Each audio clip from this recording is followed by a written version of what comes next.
que es donde comienza el famoso Sermón del Monte, llamado también Sermón de las Bienaventuranzas, pero ese título le queda corto, porque el Sermón del Monte no es solamente las bienaventuranzas, sino que son los dos capítulos siguientes, capítulo 5, capítulo 6 y capítulo 7 del Evangelio de San Mateo. Entonces, es conocida por las bienaventuranzas porque es la parte más popular de esa palabra, pero no es meramente eso. Nosotros vamos a leer del versículo 1 al 3, porque la Escritura y la palabra que nos toca hoy es la pobreza en espíritu.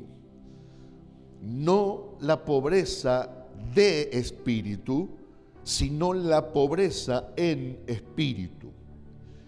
Vamos a leer la Escritura y dice: viendo la multitud, subió al monte y sentándose vinieron a él sus discípulos, y abriendo su boca les enseñaba diciendo: bienaventurados los pobres en espíritu, porque de ellos es el reino de los cielos. Cuando dice pobres en espíritu, fíjese que la palabra espíritu está con minúscula. Cuando está con mayúscula la Escritura, ¿a quién se refiere? Al Espíritu Santo, al Espíritu de Dios, a Dios mismo. Es decir, aquí está hablando: bienaventurados los pobres en espíritu, porque de ellos es el reino de los cielos. Y con la ayuda de Dios vamos a orar. Padre, gracias te damos una vez más con tu iglesia, con tus hijos, Señor, por el bien de tu palabra. Dios mío, el eco de mi voz solamente, Señor, resuena en los oídos de tus hijos, porque leo tu palabra, y tu palabra a ti no volverá vacía, sino que llegará y trabajará, producirá los cambios tan necesarios por los cuales oro junto con la iglesia en este mediodía. Y te pido, Dios, que nos alcance tu gracia, tu benevolencia, y sobre todas las cosas, Señor, podamos ser bendecidos a todo nivel. Te lo pido en el nombre de Jesús, que no haya hombre, pensamiento ni demonio que se interponga en lo que quieres hacer hoy. Te lo pido en el nombre de Jesús y en la libertad del Espíritu Santo. Amén y amén. Santos, la pobreza es un término muy amplio en la vida. Es decir, hay gente que uno dice pobre persona, pobre criatura, pobre chico, pobre hombre, pobre mujer, pero a veces no nos referimos a que tiene carencia económica, ¿sí o no? Nos referimos a que tiene un grado de angustia encima o una situación difícil que no puede resolver, por lo tanto le decimos pobre persona. Y esa persona no tiene que ver con la parte social o económica. Hay tres tipos de pobreza, al menos que nos da a entender la Escritura. Uno se encuentra en el libro de Proverbios, capítulo 10, versículo 4, que nos muestra una causa de pobreza. Y esa causa de pobreza es la negligencia. ¿Cuál es la causa? Negligencia. Dice, y Proverbios capítulo 10, versículo 4. La mano negligente, ¿qué dice? Mas la mano de los diligentes enriquece. ¿Qué es la negligencia? En pocas palabras, es hacer lo indebido. Es no poner la fuerza o la dedicación en lo que debo hacer. La persona que tiene por hábitos no hacer lo correcto, no hacer lo que debe, lo que se le encargó hacer, es una persona negligente. Es decir, te pido que hagas esta tarea, el jefe, el dueño, el supervisor le encarga una tarea y dice, tenés que cumplir, este es tu trabajo y esta es tu tarea, y la persona se dispersa, porque es distraído, porque es una persona negligente y hace nada o hace cualquier otra cosa. ¿Por qué? Porque su justicia empieza a chocar contra la ordenanza o contra la responsabilidad, porque él cree que ciertas cosas son mejores, o porque se distrae, o por lo que sea, pero se transforma en un negligente, porque luego viene aquel que le encomendó la tarea y se da cuenta que no lo hizo y dice, no lo hiciste. No, pero hice aquello, pero yo te pedí esto. Esa es una persona negligente. La próxima vez van a dudar en encargarle ciertas cosas importantes. ¿Por qué? Porque sabes que esa persona no es responsable. Podemos decir entonces que la negligencia es contraria a la responsabilidad. ¿Estamos de acuerdo en eso? Amén. Otra causa de pobreza está en Proverbios capítulo 6, versículo 10. Y ahí nos muestra por ahí otra causa de pobreza que es parecida a esta, pero no es igual. Dice, un poco de sueño, un poco de dormitar y cruzar por un poco las manos para reposo, así vendrá tu necesidad como caminante y tu pobreza como hombre armado. Fíjese qué grado o qué fuerza le pone Salomón a la pereza. Te está diciendo el hombre que es perezoso, el hombre que dice, un ratito más me quedo, otro ratito más. Bueno, mañana lo hago, mañana lo hago, mañana lo hago. Mañana no llega nunca. Ese mañana no llega nunca y no llegará porque la persona adoptó una postura de pereza. Adoptó una postura, ¿cómo le diríamos nosotros en Argentina? Vagancia. Es un tipo vago, es una persona vaga. Es decir, no querés hacer nada, no, pero ya lo iba a hacer. El vago responde siempre así, con potenciabilidad responde. Es decir, ya lo iba a hacer, no me diste el tiempo, te di 3 años para que lo hagas. Y el tiempo sigue corriendo. Cuando no es por la lluvia es por el frío, cuando no es por el frío es por el calor, cuando no es por la angustia es el dolor, cuando no es por una cosa es la otra. Pero la cuestión es que reina sobre esa vida la pereza. Y dice que al hombre perezoso le viene la pobreza como hombre armado y como caminante. ¿Sabe qué significa como caminante? Significa que tarde o temprano te vas a empobrecer. Porque el caminante, ¿qué hace? Sale, va caminando, pero llega a donde llega. Su objetivo es llegar, por eso va caminando. Y va a llegar. Y luego dice, como hombre armado tu pobreza, que si no cambia de actitud, va a ser muy difícil que pueda vencer su estado de pobreza. Y en tercer lugar, y para esto no hay un texto bíblico, sino que hay una posición implícita, es la soberanía divina. Es decir, hay personas que están en el estado de pobreza porque al Creador le pareció así. Acuérdense que Jesús dijo en un momento, a los pobres siempre lo tendréis con vosotros. Es decir, siempre va a haber personas en estado de pobreza y no quiere decir que el estado de pobreza en ciertos casos ajenos a estos 2 ejemplos que dimos al principio, por negligencia o por pereza, hay gente que Dios les dijo, bueno, determinó Dios que sea así y punto. No se puede ir contra eso, no se puede cuestionar eso. Manténme, decía la pastora el martes, manténme del pan necesario. ¿Qué estaba diciendo el salmista allí? Manténme del pan necesario. ¿Para qué? Para que yo no peque, para que no me enorgullezca, porque hay corazones que no están preparados para tener más de lo que Dios determinó que tengan. Y hay gente que dice, ¿yo por qué soy pobre? ¿Por qué Dios a uno le dio tanto? ¿Sabe que ese es un pensamiento humanista?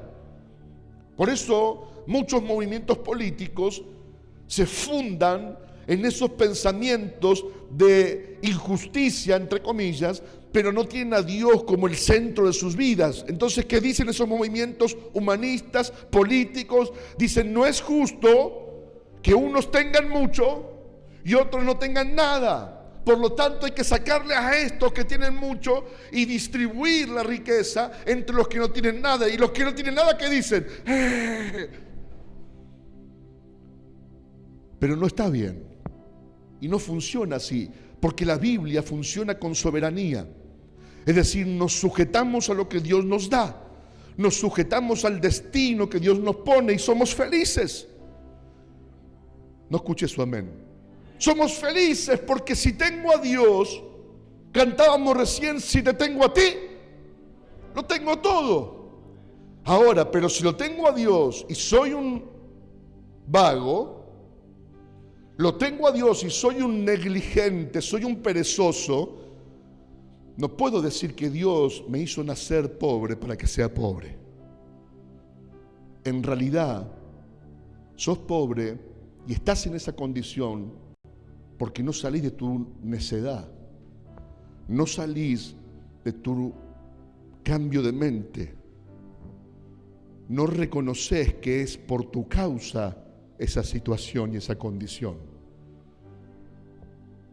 Ahora, si yo me esfuerzo, soy una persona esforzada, y la persona que vive en paz esforzadamente tiene a Dios como su Señor en su vida, trabaja por el pan de cada día, no importa lo que tiene, siempre es feliz. ¿Cuántos dicen amén a eso? No importa lo que tiene, si tiene hoy un pedazo de carne sobre su mesa, o mañana tiene una taza de mate cocido, si hoy tiene una rica comida encima, o tiene un arroz hervido, pero esa persona vive conforme a lo que Dios dice, tiene paz en su corazón, disfruta de cada día, tenga o no tenga. Entonces esa persona solamente su pobreza está en su bolsillo, no está en su alma, porque Dios está con él y sabe que si lo tiene a Dios, lo tiene todo.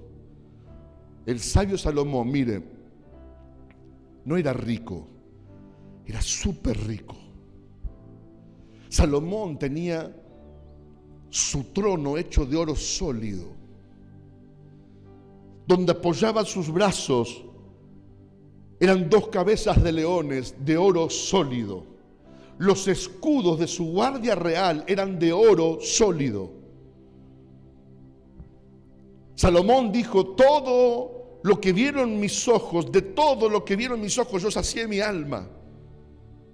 ¿Quién podrá decir eso de los que estamos aquí? Hemos deseado muchas cosas y no las tenemos. Pero él dice, de todo lo que mis ojos vieron, yo sacié mi alma. Y sin embargo él dice, hay hombres a quien Dios le da riquezas, honra y gloria, y no les da el placer y la bendición de disfrutarlas. Pero hay otros hombres a quien Dios también le da gloria, riqueza y honra, y les da la facultad para disfrutarlas. Esto es bendición de Dios. Quiere decir que cuando uno tiene algo y tiene la bendición de Dios encima, lo disfruta. Cuando alguien tiene, porque vamos a encontrar pobres felices y ricos infelices, pobres bendecidos y ricos desgraciados.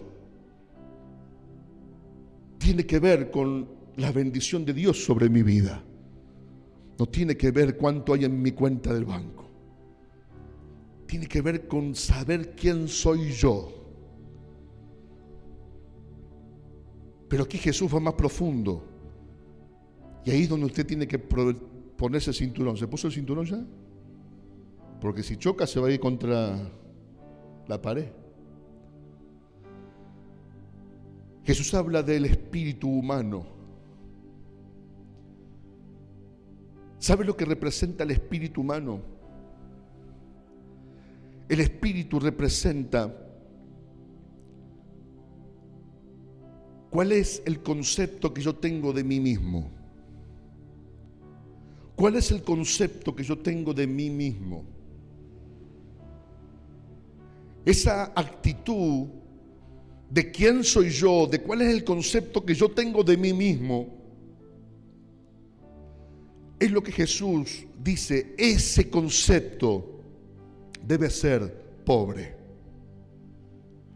Ese concepto, el hombre que dice, vamos a encontrar hechos que dicen que este hombre tiene un espíritu tan poderoso, va con tanta fuerza hacia adelante, qué garra que tiene, todo lo que hace.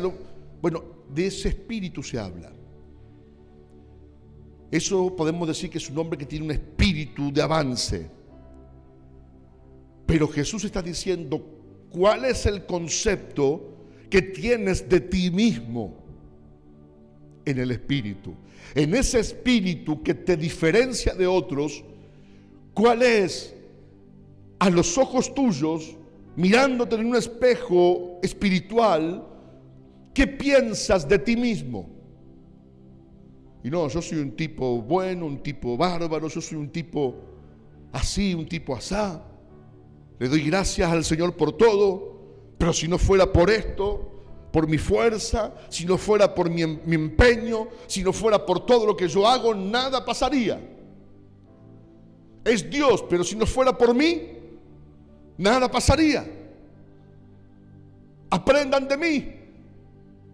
Aprendan de mí. Ese hombre no es el hombre pobre en espíritu, ese hombre es rico en espíritu. Ese hombre le sirve al mundo. Ese hombre le sirve al mundo, al sistema sin Dios. A esa persona sí le sirve. Porque el mundo necesita gente así. Gente con un espíritu elevado. Gente que no se crea menos que nadie. El mundo te dice, tu autoestima debe estar bien para arriba.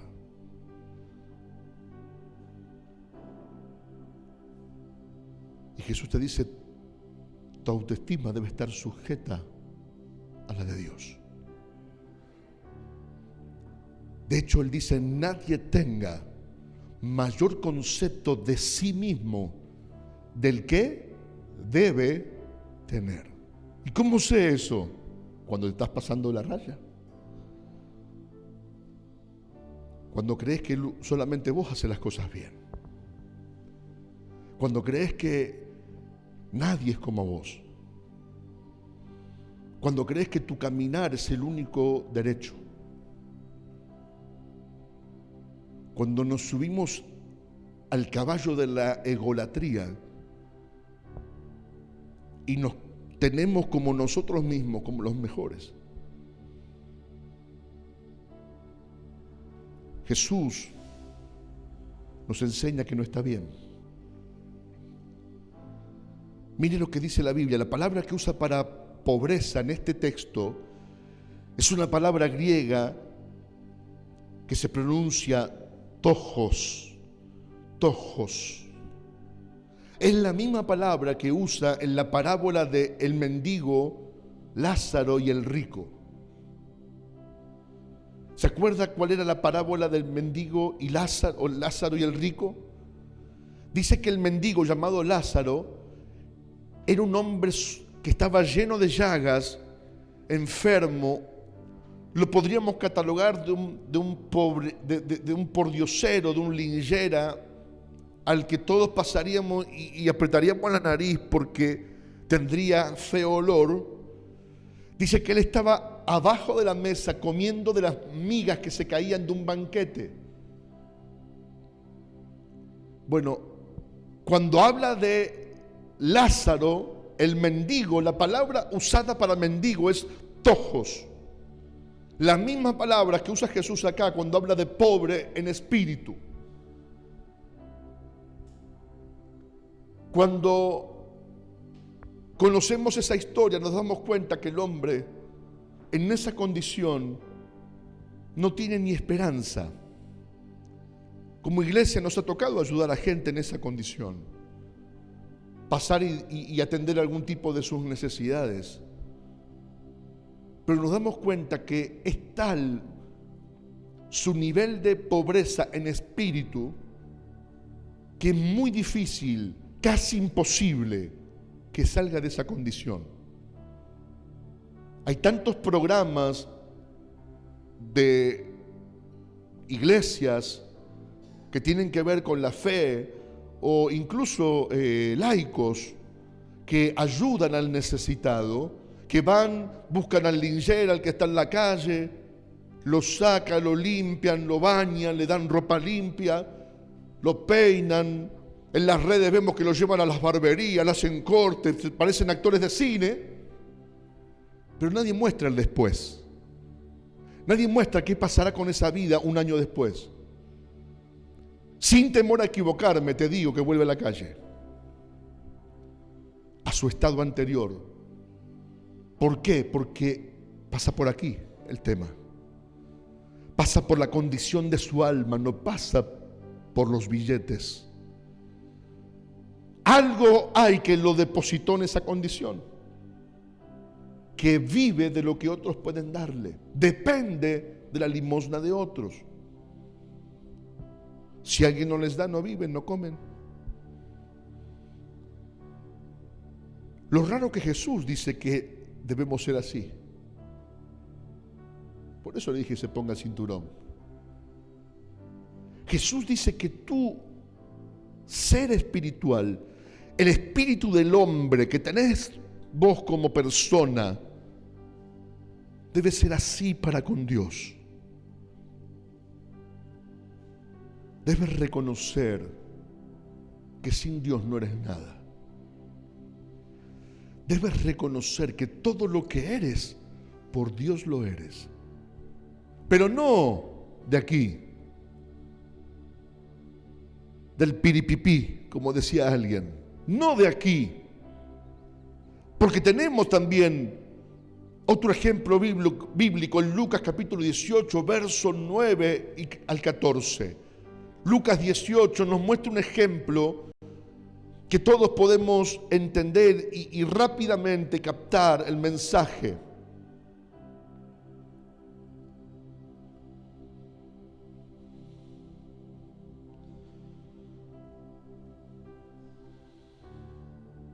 Lucas 18,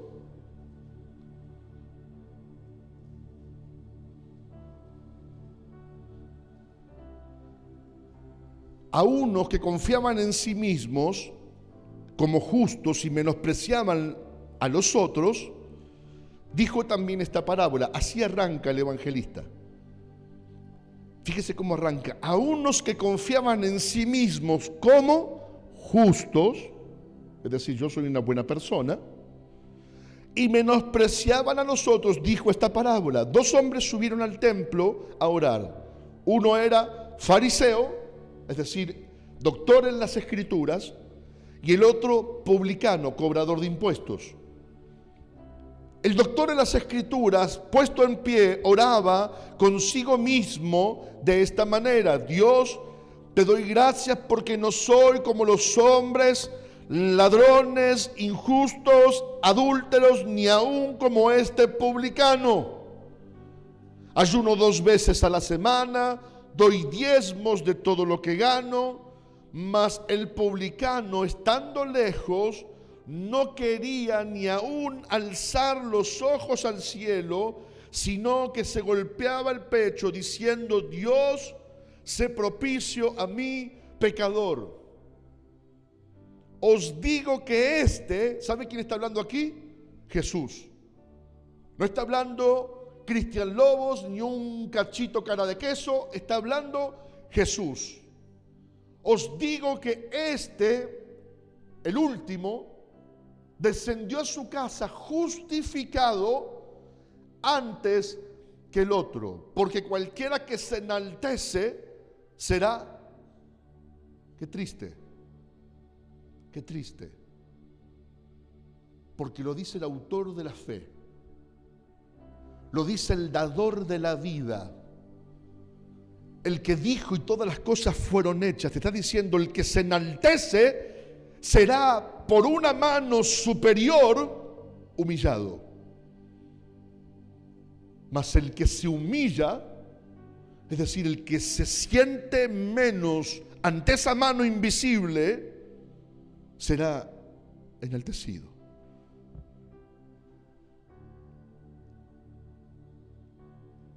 Jesús lo pone así: hay un sentido de justicia y hay un sentido del bien y el mal que uno carga en sí mismo. Hay un concepto de sí mismo que uno puede tener por las nubes, y Jesús quiere que esté por la tierra. El mundo no es así, por eso tenés luchas. Por eso vas a tener luchas, porque el mundo sin Dios, el sistema sin Dios, el sistema de allí afuera, no tolera eso. De hecho, no le sirve. Le sirve un hombre enaltecido. Le sirve un hombre con un espíritu aguerrido, fuerte, que tenga un alto concepto de sí mismo. Por eso vas a entrar en luchas cuando llegas a Dios. Mire, hay una historia que a mí me cerró tanto, que es la historia de Moisés. Todos los conocemos a Moisés. El mundo lo conoce como el príncipe de Egipto, como el libertador de Egipto, de Israel en Egipto. Moisés tiene toda su niñez, su educación dentro de los palacios del faraón. Era como ir a Harvard a estudiar. Era como ir a las mejores universidades donde estaban los mejores científicos. Ahí tuvo este hombre formación. Pero un acto fallido, donde él asesina a un egipcio, lo hace huir al desierto, porque lo que le esperaba era la muerte. Yo sé que él nació con ese propósito, de ser el libertador de Israel. Su destino estaba marcado. Dios no le mandó a matar a ningún egipcio. Él lo hizo. Porque tomó la justicia en su propia mano, porque tenía una vara propia de justicia. Porque así eran los egipcios. Dominantes, superiores a otros. Y él determina que en una riña eso no estaba bien y toma la justicia en su mano. Se va al desierto y después de 40 años, oigan, no un año, 2 ni 3, después de 40 años, él hizo su vida en el desierto, se casó con una mujer cusita, tuvo hijos con esa mujer, estaba bajo la cobertura de un sacerdote madianita, le cuidaba las ovejas a su suegro, y de repente aparece Dios en la escena. La zarza empieza a arder y él ve que arde una zarza en el monte y que la zarza no se quema. La sigue mirando y ve que la zarza no se consume, entonces se acerca. No por una zarza ardiendo, era común, pero no se consume. Se acerca y una voz sale de la zarza y le dice: quítate el calzado de tus pies porque este lugar es santo. Yo soy tu Dios. Y te ordeno que vayas ante Faraón y le digas: deja ir a mi pueblo. Se cree que cerca de 80 años tenía Moisés. ¿Sabe qué le dice Moisés ahí? Claro que lo sabe. No voy a ir. Yo no puedo. Yo no puedo. ¿Cómo hago? Ni hablar sé. Pero usted se remonta 40 años atrás. Era el príncipe de Egipto. Caminaba así, con su cabeza calva, con sus collares de oro, con sus vestidos de lino fino, vivía en los palacios de Faraón y asesinó a un hombre para liberar a otro. Ese no era el que no podía. Nunca se sintió incapaz. Nunca se sintió menos que nadie. Pero 40 años en el desierto lo hicieron nadie. Lo hicieron nadie. Y cuando Dios le dice, tenés que volver a Egipto, no, yo no voy a ir. Yo no puedo, no sé ni hablar, no tengo forma. ¿Qué hago? ¿Qué le voy a decir? ¿Sabe qué te digo yo? Era lo que Dios necesitaba para actuar. Alguien que tenga un concepto de sí mismo que no puede, que no es capaz. Vas a ir y vas a decirle que yo te envío. Y el hombre va con cierto resquemor y temor. Dame una señal, dame algo. Es decir, el hombre dependía de Dios. Ya no era el egipcio fornido y de alta alcurnia. Ahora era un pobre viejo que se había olvidado de Egipto y que ahora Dios lo quiere usar. Y que ahora Dios le quiere mostrar cuán grande es Él. Ahora Dios quiere mostrar su gloria en ese hombre temeroso, tartamudo, y que el desierto le pasó por arriba. Es que a veces no vemos la gracia de Dios hasta que el desierto no nos pasa por arriba. No verás la gracia de Dios porque tu orgullo es tan grande que Dios no compite con nadie. Él es Dios y Él es soberano, Él no compite con nadie. Él necesita que usted reconozca fielmente de que sin Dios usted no es nada. ¿Y sabe qué es eso? Humildad. Por eso la palabra que da Cristo parece fuerte porque es humillación. Pero el que se humilla viene de la palabra humildad. Viene de la palabra yo no tengo nada. Uno dice del pobre de dinero, uno dice vive en un barrio humilde. ¿Es verdad o no? Pero no es una expresión justa, atinada. Porque hay muchos pobres orgullosos, súper orgullosos.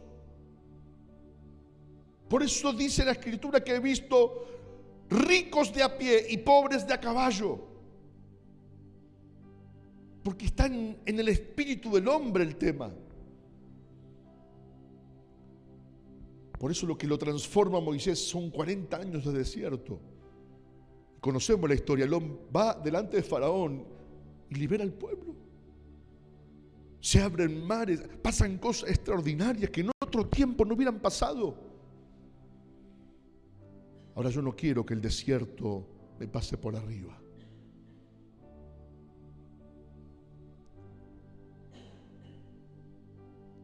Lo poderoso de esta palabra que Jesús dice que de hombres como Él es el reino de los cielos.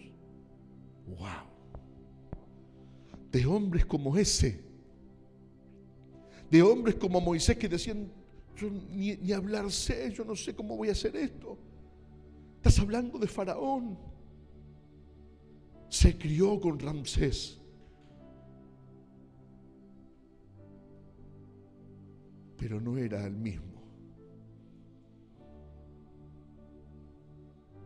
De hombres como ese es de que Dios deposita su gracia. Por eso debemos mantenernos humildes.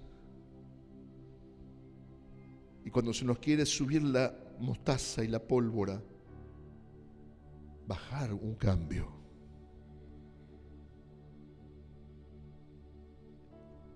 El publicano que ora está diciendo: sé propicio a mí, pecador. Sé cercano a mí. ¿Sabe qué está diciendo? Yo no soy nadie para que te acerques a mí. Y la realidad era que nadie era digno de que Dios se acerque a él.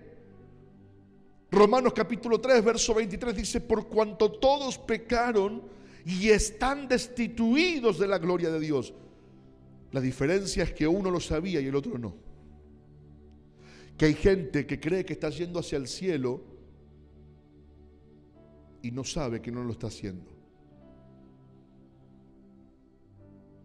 Y hay gente que cree que no es digna de nada.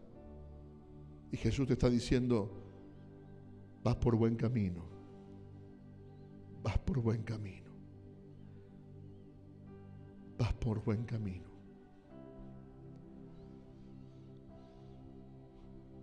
El reconocer que yo nada soy, que mi justicia no sirve comparada a la de Dios, es el primer paso. Reconocer. Es el primer paso del hombre. Reconocer que yo lo necesito a Él. Cualquiera de los que estamos acá podemos tener un tiempo de pobreza. De abrir nuestra heladera y que no haya nada. De no comprar calzado ni ropa. De tener la cuenta en rojo. Pero siempre de algún lado vamos a rajuñar una oportunidad. Tendremos amigos a quien llamar. Tenemos gente que nos ama y nos va a auxiliar. Tenemos recursos. Porque es una pobreza momentánea. Pero de la que habla Cristo es una pobreza que debemos conquistar para poder someter cualquier ínfula de creer que somos alguien. Por eso lo compara con el pobre, porque el pobre tiene una actitud sumisa, a pesar de que siempre hay excepciones. El pobre tiene una actitud sumisa. El pobre va y lo que le pone en la mesa come, y lo que le dices hace. Entonces dice Jesús: eso es lo que yo quiero, porque el que no es así no entra. Oiga, el que no es así no entra. Y termino con Apocalipsis capítulo 3, versículo 14. Y apriete un poquito más el cinturón, porque esta palabra es dura. Es difícil de escuchar. Pero ya tuvo usted algunos días que le repartieron caramelo y chocolates. Ahora tiene que comer la sopa.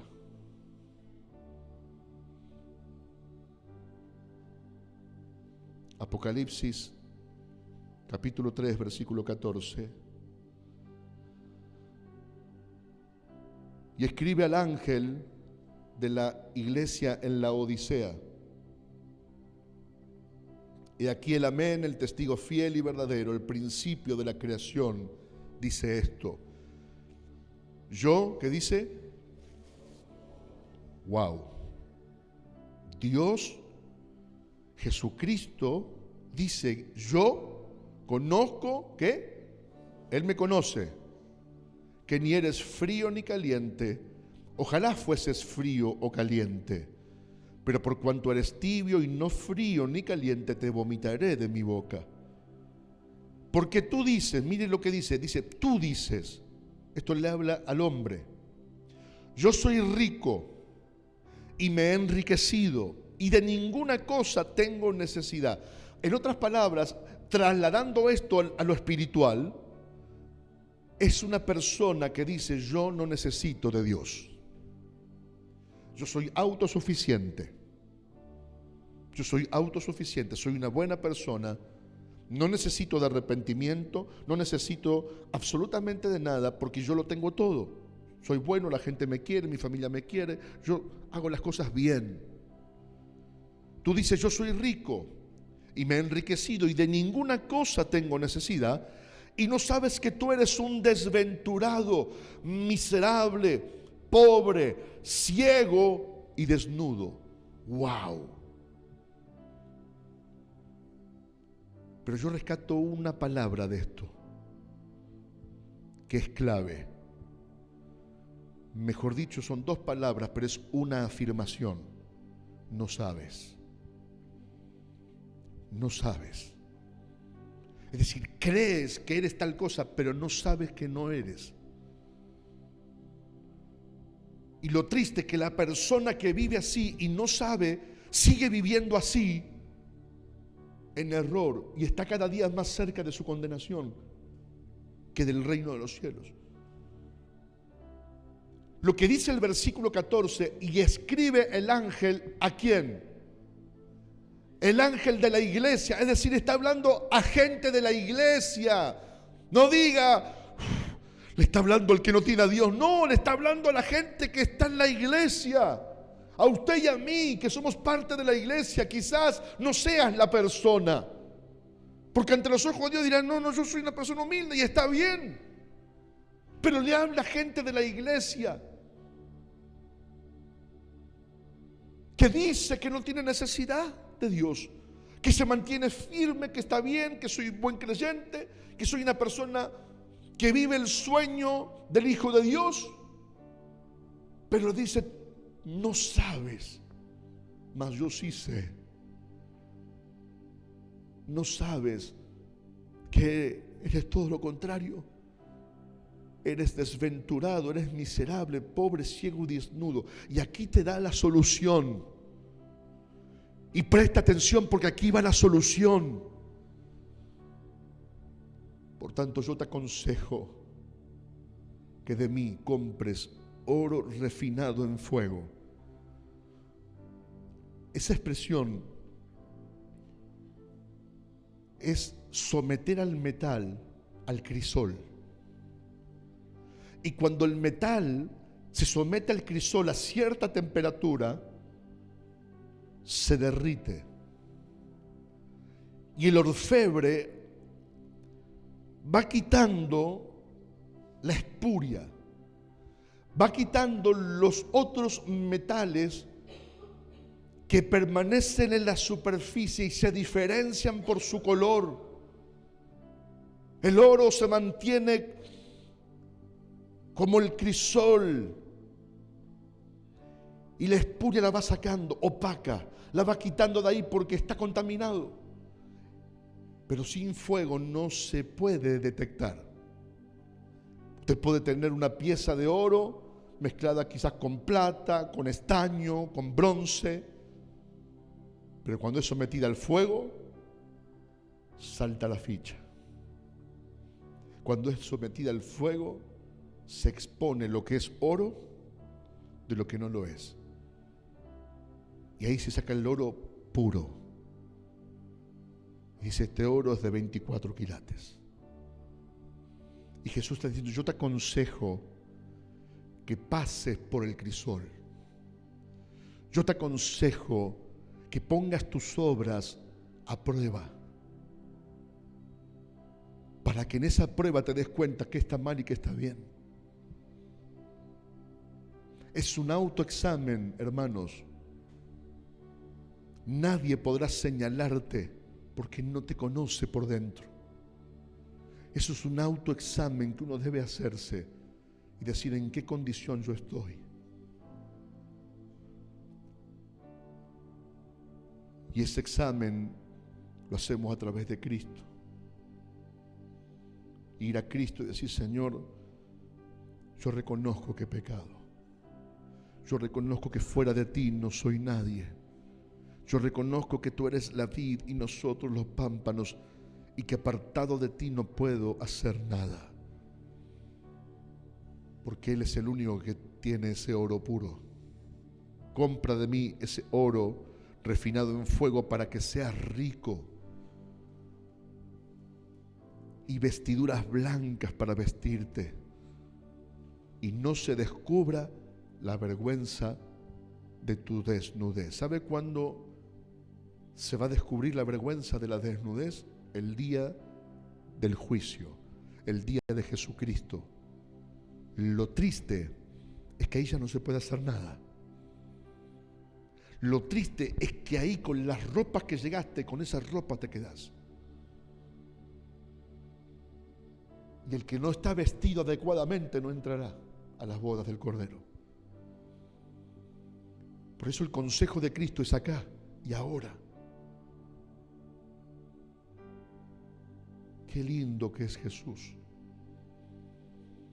que nos da posibilidad, que te dice, mira, yo te pongo un espejo, que es la palabra, que te mires allí y te fijes cómo estás vestido, que no tenés vestido, que hay desnudez. El pecado representa la vergüenza.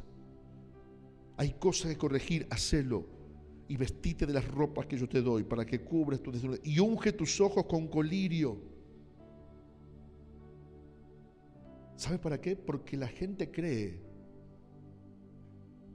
que lo que ve está bien.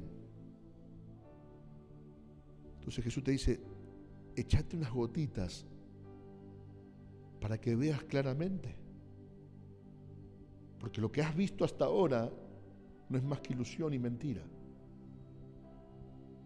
Tienes que ver claramente a la luz de la Escritura para que veas. Verso 19, esto es para usted y para mí. Yo reprendo y castigo a todos los que amo. Dios te ama. Así como el Padre reprende al Hijo y lo castiga, lo hace porque lo ama. No lo quiere ver en la miseria, no lo quiere ver en la angustia, no lo quiere ver en la desgracia. Y si le tiene que tirar la oreja, se la tira. Si lo tiene que corregir con la vara, lo corrige. Porque lo ama. Si no le importara nada, uno dejaría a los hijos que hagan lo que quieran. Pero uno cría a los hijos con reprensión cuando se equivocan. Sé pues celoso y arrepiéntete. Arrepentirse es volverse del error. He aquí, yo estoy a la puerta y llamo. Si alguno oye mi voz y abre la puerta, entraré a él y cenaré con él y él conmigo. Al que venciere, al que llegue hasta el final, como yo dije, le daré que se siente conmigo en mi trono. Así como yo he vencido, me he sentado con mi Padre en su trono. El que tiene oído, oiga lo que el Espíritu, con mayúscula, lo que el Espíritu dice a las iglesias. Hermano, créanme que es más fácil predicar milagros, gloria y bendición. Pero esto es lo que toca. Porque la gloria, la bendición y los milagros te pueden dejar afuera del reino. No te van a hacer entrar. Pero si tienes un espíritu humilde, si eres un hombre, una mujer que se examina y corrige sus errores, pero sobre todas las cosas, es como ese mendigo que no puede vivir si Dios no le da, que no puede vivir si Dios no extiende su mano. ¿Cómo hago para tener mentalidad de mendigo? Pastor, yo no sé. Vaya a la cruz. Cuando David pecó y le falló a Dios, él dijo, crea en mí, oh Dios, un corazón recto. Por lo tanto, si sentimos que no estamos cumpliendo con esa meta, no es por nuestra culpa, es porque nuestro corazón no nos permite hacerlo. Tiene que ir a la cruz y decirle, Señor, dame un corazón recto, dame un corazón nuevo, solamente vos podés hacerlo. Yo tengo este corazón que me inclina siempre a mis deseos, a vivir una vida únicamente de deseos que me sacian el alma, pero lo que puedo ver y tocar, que me sacian el alma con las cosas banales de la vida. Sacio mi alma con lo que puedo tocar y ver y conseguir.